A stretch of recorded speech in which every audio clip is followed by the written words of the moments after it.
یہ دو رکعتیں جو نماز حاجت کی ہوتی ہے تو نماز کے پڑھنے کے طریقے میں کوئی فرق نہیں. بہت سے لوگ سمجھتے ہیں کہ نماز حاجت کے کوئی خاص طریقے ہیں، لوگوں نے پتہ نہیں گھر بھی رکھے ہیں اپنی طرف سے، اور بعض نے کچھ صورتیں متعین کر رکھی ہیں کہ پہلی رکعت میں یہ پڑھے دوسری رکعت میں یہ پڑھے. تو حضور اقدس سرور دو عالم صلی اللہ علیہ وسلم نے جو نماز حاجت پڑھنے کا طریقہ بتایا اس میں کوئی الگ طریقہ نماز کا نہیں، نماز اسی طرح پڑھی جائے، کسی صورت کی بھی تعیین نہیں، کسی صورت کی بھی حضور اقدس صلی اللہ علیہ وسلم نے تعیین نہیں فرمائی. اور البتہ بعض بزرگوں کے تجربات ہیں کہ بھائی یہ صورت پڑھ لیں تو بعض اوقات زیادہ فائدہ ہوتا ہے، تو اس کو سنت سمجھ کے مت کرنا، کیونکہ سنت سمجھ کے کر لیا تو وہ بدعت ہو جائے. ہاں یہ سمجھ کر کہ بعض بزرگوں کے تجربات ہیں، ان تجربات میں یہ بات بھی داخل ہے کہ پہلی رکعت میں یہ پڑھے دوسری رکعت میں یہ پڑھے. تو میرے حضرت فرمایا کرتے تھے کہ بھائی جب کبھی ایسا ہو تو پہلی رکعت میں سورہ الم نشرح اور دوسری رکعت میں اذا جاء نصر اللہ پڑھ لیا کرو. یہ مطلب نہیں کہ یہ پڑھنا سنت ہے نماز حاجت کی، خوب سمجھ، بلکہ یہ ہے کہ تجربے سے یہ پتہ چلا ہے بزرگوں کو کہ بھائی ان صورتوں کو پڑھنے سے کچھ زیادہ فائدہ ہو جاتا ہے. واللہ اعلم. تو کوئی پڑھ لے نہ پڑھے تو کوئی سنت کی کوئی خلاف ورزی اس میں لازم نہیں آتی، جو صورت چاہے پڑھ لے. تو نماز کا کوئی خاص طریقہ نہیں، نماز اسی طرح جیسے عام نمازیں پڑھتے، بس دل میں شروع میں نیت ہے یہ کہ میں یہ نماز حاجت کے طور پر پڑھ رہا ہوں. یہاں یہ بھی عرض کر دوں کہ آج کل لوگوں میں مشہور ہو گیا ہے کہ ہر نماز کی نیت کے کچھ الگ الفاظ ہوتے ہیں، اور جب تک کہ وہ الفاظ نہ کہے جائیں اس وقت تک نماز نہیں ہوتی. چنانچہ ہر وقت ہر آدمی پوچھتا رہتا ہے کہ فلاں نماز کی کیسے نیت ہوتی ہے، فلاں نماز کی کیسے نیت ہوتی ہے. لوگوں نے وہ الفاظ باقاعدہ نماز کا حصہ بنا رکھے. ایک لمبی چوڑی ایک عبارت ہر ایک آدمی نماز سے پہلے پڑھتا ہے کہ نہیں؟ مجھے تو یاد بھی نہیں کیا ہوتی کہ نیت کرتا ہوں میں 2 رکعت نماز کی پیچھے سے امام کے واسطے اللہ تعالیٰ کے منہ میں رکعت شریف کی طرف الاخری لمبی چوڑی یہ بنا رکھی ہے. خوب سمجھ لو کہ نیت یہ الفاظ نہیں ہے، نیت تو دل کا نام ہے، دل کے ارادے کا نام. جب دل میں ارادہ کر لیا کہ میں ظہر کی نماز پڑھنے جا رہا ہوں، نیت ہو گئی. میں نماز جنازہ پڑھنے جا رہا ہوں، نیت ہو گئی. میں نماز عید پڑھنے جا رہا ہوں، نیت ہو گئی. میں نماز حاجت پڑھنے جا رہا ہوں، دل میں نیت ہے، ہو گئی. اب یہ الفاظ زبان سے کہنا نہ ضروری ہے، نہ واجب ہے، نہ سنت ہے، نہ مستحب ہے، زیادہ سے زیادہ جائز ہے، بس اس سے زیادہ کچھ نہیں. اور بہت سے لوگوں کو دیکھا نماز کھڑی ہے، امام رکوع میں چلا گیا اور ابھی وہ صاحب ان کی نیت کے الفاظ ہی پورے نہیں ہو رہے اور اتنے میں وہ رکوع سے اٹھ بھی گیا امام. تو وہ سمجھتے ہیں کہ جب تک یہ الفاظ زبان سے نہیں نکالوں گا اس وقت تک نماز درست نہیں ہوگی. یہ بڑی غلط اور غلط فہمی ہے اور جہالت ہے. نیت نام صرف دل کے ارادے کا ہے. لوگ پوچھتے ہیں کہ جی سر میں صلاۃ الحاجت پڑھنا چاہتا ہوں، صلاۃ الحاجت کی نیت کیا ہوتی ہے؟ ارے بھائی صلاۃ الحاجت کی نیت یہ ہوتی ہے کہ اللہ میں دل میں ارادہ کر لیا کہ میں صلاۃ الحاجت پڑھ رہا ہوں، ہو گئی نیت. اس کے لیے کوئی الگ الفاظ مخصوص نہیں، نہ الفاظ مخصوص نہ کوئی طریقہ مخصوص. 2 رکعتیں جس طرح عام نمازیں پڑھی جاتی ہیں اسی طرح پڑھیں. حضور اقدس صاحب نے یہ بتایا، وہی جلدی رکعتیں، کوئی الگ طریقہ نہیں بتایا. راحتیں اور نعمتیں میسر ہیں ان کا انتظار کرنا ہے، اس سے تکلیف کی شدت میں بھی کمی آتی ہے. تو یہ جو حضور اقدس صلی اللہ علیہ وسلم تلقین فرما رہے ہیں کہ دعا کرنے سے پہلے حمد و ثنا کرو. کیا مانا کہ جو حاجت پیش کرنے جا رہے ہو اس کے علاوہ جو بے شمار نعمتیں اللہ کی مبذول ہیں پہلے ان کا استحضار کرو، ان کا استحضار کر کے ان پر شکر ادا کرو، اس کی وجہ سے اللہ کی حمد و ثنا کرو اور پھر اپنی دعا اپنے حالت بل یسنی علی اللہ. مجھے یہ توجیہ زیادہ ذوقی اعتبار سے بہتر معلوم ہوتی ہے کہ آدمی حقیقت میں شکر کا جذبہ پیدا کرنا ہوتا ہے. پھر کیا کریں؟ اللہ تبارک بتا رہا ہے کہ حمد و ثنا کرنے کے بعد فرمایا وَلْيُصَلِّ عَلَى مُحَمَّدٍ النَّبِيِّ صلی اللہ علیہ وسلم.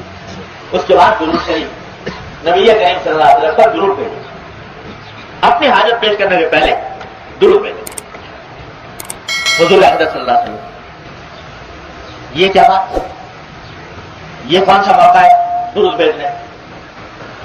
اپنی حاجت ابھی پیش کی نہیں، پہلے درود بھیج، اور خود فرما رہے ہیں سرکار دو عالم مجھ پر درود بھیج. کیوں؟ نبی کریم صلی اللہ علیہ وسلم کی شفقت اور رحمت پوری امت کے افراد کے اوپر ایسی ہے کہ چاہتے یہ ہے کہ جو میرا امتی حضور اللہ تبارک و تعالیٰ کے حضور دعا مانگے تو وہ دعا رد نہ. تو ساری کائنات میں کسی دعا کے بارے میں یہ گارنٹی نہیں ہے کہ یہ ضرور قبول ہوگی سوائے اس دعا کے جس میں نبی کریم سرور دو عالم صلی اللہ علیہ وسلم پر درود بھیجا گیا. درود کے قبول ہونے کی گارنٹی ہے. جب ہم درود بھیجتے ہیں تو کیا مانا درود بھیجتے ہیں؟ اللہم صلی علی محمد نبی الامی، تو کیا مانا؟ اے اللہ رحمت نازل فرمائیے کس پر؟ محمد رسول اللہ صلی اللہ علیہ وسلم.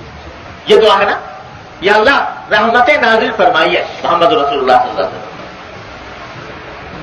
یہ ایسی دعا ہے کہ اس کے رد ہونے کا کوئی امکان نہیں. اس کی قبولیت کا وعدہ ہے، اس کی قبولیت کی گارنٹی ہے، یہ ضرور قبول ہو. بلکہ جب ہم کہتے ہیں اللہ حضور پر رحمت نازل فرمائیے، ارے رحمت نازل ہے ہی ہے، پہلے سے ہے اور مزید ہونی ہے، یقینی طور پر ہونی ہے. تو حضور کا فرما رہے ہیں کہ میرے اوپر درود بھیجو، تو حضور اقدس صلی اللہ علیہ وسلم کو درحقیقت ہماری درود کی حاجت نہیں. وہ رحمت تو پہلے سے ان کو حاصل ہے آپ کو، اور ہماری دعا اور ہماری خواہش یا تمنا کا اس میں کوئی دخل نہیں. لیکن حضور چاہتے ہیں کہ یہ اپنی مراد مانگنے سے پہلے مجھ پر درود بھیج دے تو اللہ تعالیٰ اسے ضرور قبول فرمائیں. جب اسے قبول فرمائیں گے تو ان کی رحمت سے یہ بعید ہے کہ ایک دعا تو قبول فرما لے دوسری کو رد کر، جو ساتھ جائے گی وہ بھی انشاءاللہ قبول ہوگی. تو درود کے بھیجنے کے نتیجے میں بعد میں کی جانے والی دعا کی قبولیت کی امید ہے زیادہ، کہ وہ تو قبول ہونی ہے، یہ بھی ساتھ لگ کر اللہ کی رحمت سے امید ہے قبول ہو جائے. ایک وجہ یہ، اور دوسری وجہ میرے حضرت بیان فرماتے ہیں، حضرت ڈاکٹر صاحب صلی اللہ علیہ وسلم وہ فرماتے تھے کہ دیکھو، یعنی وہ ذوق کی بات فرمایا کرتے کہ میرے ذوق کی بات یہ ہے کہ حضور نبی کریم سرور دو عالم صلی اللہ علیہ وسلم کا عمر بھر کا معمول یہ تھا کہ جب کوئی شخص آپ کی خدمت میں کوئی ہدیہ لے کر آتا تو آپ اس ہدیے کا کچھ نہ کچھ بدلہ ضرور دیں. ایک آدمی کو ہدیہ لے کر آیا، کسی مناسب طریقے سے آپ اس کو دوسرا ہدیہ دے دیا کریں. ہدیے کی مکافات پر کوئی بھی ہدیہ لے کر جائے اس کی مکافات پر حضور اقدس صلی اللہ علیہ وسلم کی یہ سنت. تو حضرت فرماتے ہیں کہ یہ درود شریف کیا ہے؟ یہ ایک ہدیہ ہے نبی کریم صلی اللہ علیہ وسلم کی خدمت. اور حدیث شریف میں صراحت ہے کہ جب کوئی مجھ پر دور ہو مجھ سے، یعنی روضہ اقدس سے، اور وہاں سے میرے اوپر درود بھیجے تو وہ درود مجھ کو پہنچایا جاتا ہے. حدیث کے الفاظ یہ ہیں کہ جو میری قبر پر آ کر سلام بھیجے، سلام کرے تو میں خود سنتا ہوں، اور اگر کوئی دور سے درود بھیجے تو مجھے وہ درود پہنچایا جاتا ہے. فرشتے وہ درود مجھے پہنچاتے ہیں. کیا پہنچا؟ ایک امتی کا تحفہ، ایک امتی کا ہدیہ نبی کریم صلی اللہ علیہ وسلم کی خدمت. تو ہمارے حضرت فرماتے تھے کہ ارے بھائی دنیا میں جب حضور کی سنت یہ تھی کہ کوئی ہدیہ لے کر آتا تو اس کی مکافات فرماتے تھے، اس کے بدلے میں کوئی اور ہدیہ آتا فرماتے تھے، تو امید یہ ہے کہ جب عالم برزخ میں حضور اقدس صلی اللہ علیہ وسلم کی خدمت میں اس امتی کا یہ ہدیہ پہنچے گا تو آپ اس ہدیے کی بھی بدلہ عطا فرمائیں گے. اور وہ بدلہ کیا ہوگا کہ یا اللہ یہ میرا امتی ہے جس نے میرے لیے تحفہ بھیجا ہے، میرے لیے دعا کی ہے، اے اللہ میں اس کے لیے دعا کرتا ہوں کہ اس کی مراد پوری کر. تو جب درود بھیجے گا اور اس کے بعد دعا کرے گا تو اللہ حضور اقدس صلی اللہ علیہ وسلم کی شان سے کہ مناسب یہ بات معلوم ہوتی ہے کہ آپ وہاں پر دعا فرمائیں گے اس کی قبولیت، اس لیے اور زیادہ قبولیت کی امید ہو جائے. تو پہلے حمد و ثنا کرو اللہ کی، پھر درود بھیجو نبی کریم صلی اللہ علیہ وسلم کا، اور پھر کچھ الفاظ خود تلقین فرما دیجیے. جو پہلے یہ الفاظ کیا؟ لا الہ الا اللہ الحلیم الکریم، لا الہ الا اللہ الحلیم الکریم، سبحان اللہ رب العرش العظیم. لا الہ الا اللہ الحلیم الکریم. اللہ ہی جانتا ہے اللہ تبارک و تعالیٰ کے اسماء الحسنی کے اندر کیا انوار اور کیا ان کے اندر خواص پوشیدہ ہیں، اللہ ہی بہتر جانتا ہے، اور یہ اللہ کے رسول صلی اللہ علیہ وسلم بہتر جانتے ہیں ہم آپ اس کے تحت تک کہاں پہنچ سکتے ہیں. ان اسماء حسنی میں بذات خود اللہ تبارک و تعالیٰ نے خاصیتیں رکھی ہیں، اور اسی وجہ سے جب حضور اقدس صلی اللہ علیہ وسلم یہ فرمائیں کہ بھائی یہ کلمات کہو، ان اسماء حسنی کا ذکر کرو، تو اس کے پیچھے ضرور کوئی راز ہوتا ہے. لہذا خاص طور سے وہ کلمات ہی کہنے چاہیے تاکہ وہ مقصد حاصل ہو. لا الہ الا اللہ الحلیم الکریم. اللہ کے سوا کوئی معبود نہیں، وہ اللہ جو حلیم ہے اور کریم ہے. حلیم بھی اللہ تعالیٰ کی صفات میں سے ہے، حلم، اور کریم ہے، کرم اللہ تعالیٰ کی صفات میں سے ہے. ان دو صفتوں کا خاص طور پر اس لیے بظاہر اللہ عالم ذکر کیا گیا کہ بندہ پہلے ہی مرحلے پر یہ اعتراف کرے کہ یا اللہ میں اس قابل تو ہوں نہیں کہ آپ میری دعا قبول کریں. اپنی ذات کے لحاظ سے میں اس لائق نہیں ہوں کہ آپ کی بارگاہ میں کوئی درخواست پیش کر سکوں، اس واسطے کہ میرے گناہ اتنے، میری خطائیں اتنی، میری بدعمالیاں اتنی کہ وہ آپ کے حضور درخواست پیش کرنے کی لیاقت مجھ میں نہیں. لیکن آپ کیونکہ حلیم ہیں، حلیم، حلم، بردباری آپ کی صفت ہے، اور اس کی وجہ سے آپ کتنا ہی کوئی خطا کار ہو، اس خطا کار کے خطاؤں سے آپ جذبات میں آ کر کوئی فیصلہ نہیں فرماتے، بلکہ اپنے صفت حلم کے تحت فیصلہ فرماتے ہیں. اس لیے صفت حلم کا واسطہ دے کر میں دعا کرتا ہوں، تاکہ جیسے خود حضور اقدس صلی اللہ علیہ وسلم نے فرمایا دعا میں کہ اللہم عاملنی بما انت اہل ولا تعاملنی بما انا اہل. اللہم عاملنا بما انت اہل ولا تعاملنا بما نحن اہل. یا اللہ ہمارے ساتھ ہماری اہلیت کے مطابق معاملہ نہ فرمائی، بلکہ اپنی اہلیت کے مطابق معاملہ فرمائی. ہماری اہلیت کے مطابق اگر معاملہ شروع ہو جائے العیاذ باللہ کہاں ٹھکانا رہے. ہماری اہلیت کا کے حساب سے اگر معاملہ شروع ہو جائے تو اللہ ہماری اہلیت کے مطابق نہ فرمائیے، اپنی صفات کے مطابق معاملہ فرمائیے. تو یہاں پر حلیم کی صفت ذکر کر کے اشارہ کر دیا گیا کہ بندہ اس بات کا اعتراف کر رہا ہے کہ میں تو نہیں ہوں اس لائق، لیکن آپ کی صفت حلم، آپ کی صفت حلم کا تقاضا یہ ہے کہ میرے گناہوں سے درگزر کرو. اور پھر صفت کرم کہ صرف اتنا ہی نہیں کہ گناہوں سے درگزر فرمائے، بلکہ اوپر سے مزید نوازشیں عطا فرمائے، مزید اپنا کرم فرمائے میرے اوپر. اس لیے حلم اور کرم کی صفتوں کا واسطہ دے کر دعا کی جا رہی ہے. لا الہ الا اللہ الحلیم الکریم، سبحان اللہ رب العرش العظیم. اللہ تعالیٰ پاک ہے جو عرش عظیم کا مالک ہے. والحمد للہ رب العالمین. یہ پہلے یہ کلمات ہے. اس کے بعد اللہم انی اسألک موجبات رحمتک. اے اللہ میں آپ سے آپ کی رحمت ان چیزوں کا سوال کرتا ہوں جو آپ کی رحمت کا موجب ہوں، وعزائم مغفرتک، اور آپ کی ایسی مغفرت کا جو پختہ مغفرت ہو اس کا سوال کرتا ہوں. والغنیمۃ من کل بر، اور اس بات کا سوال کرتا ہوں کہ اللہ مجھے ہر نیکی سے حصہ عطا فرمائیے.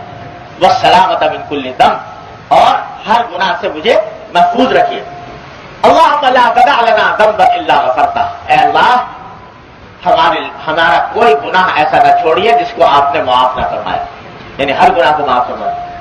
ولا ہما الا فرجتہ، اور کوئی تشویش ایسی نہ چھوڑیے جو آپ نے جس کو دور نہ فرما دیا اور ولا حاجت کی اللہ کا رضا الا قضیتها، اور کوئی حاجت ایسی نہ چھوڑیے جس میں آپ کی رضامندی ہو کہ جس کو آپ نے پورا نہ فرمایا. یا یہ ترجمہ ہے اس دوران.